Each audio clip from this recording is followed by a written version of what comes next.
Dan, you had a post just a couple days ago entitled "The Most Important Election of 2021."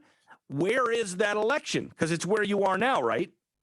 I am currently in Santiago, Chile, because there's an election this Sunday between a hardcore leftist and at least a reasonable pro-market businessman. And the question is whether or not Chile remains the success story, the Latin tiger of South America, or whether or not it takes a very worrisome turn toward Maduro-style, Chavez-style leftist authoritarianism, with all sorts of really bad economic policies. And so to me, this election is going to be a very important warning sign if it goes the wrong way for the future of Latin America.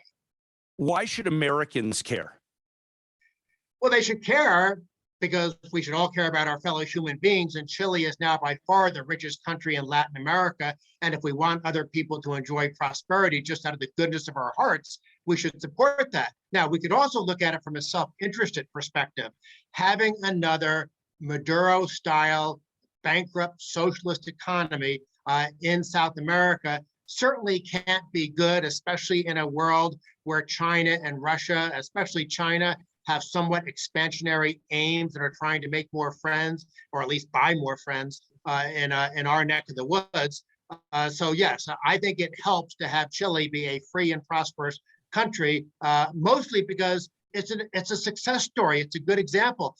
As free market supporters, Ross, you know, we don't have many good stories around the world because so few countries do the right thing. Estonia in Europe, Switzerland, Chile, Hong Kong used to be that way. Now we're all worried about that. Singapore. I don't want to see one of the few good free market economies in the world go down be flushed down the toilet of socialism. So we got started late, so we have about 3 minutes here, Dan. I wonder if you could just give us a brief kind of economic history lesson, maybe comparing Argentina with Chile.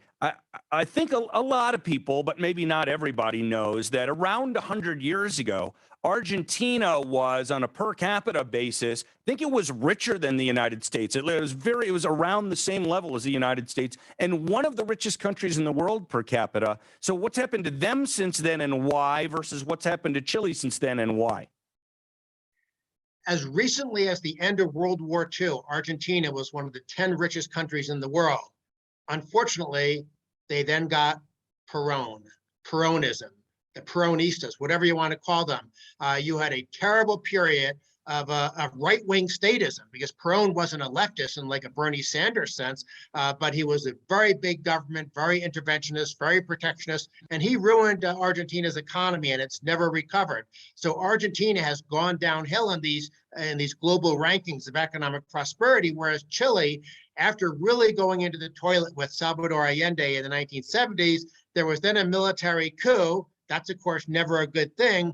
But at least under that military dictatorship, they got free market policies such as school choice, such as Social Security, private pensions.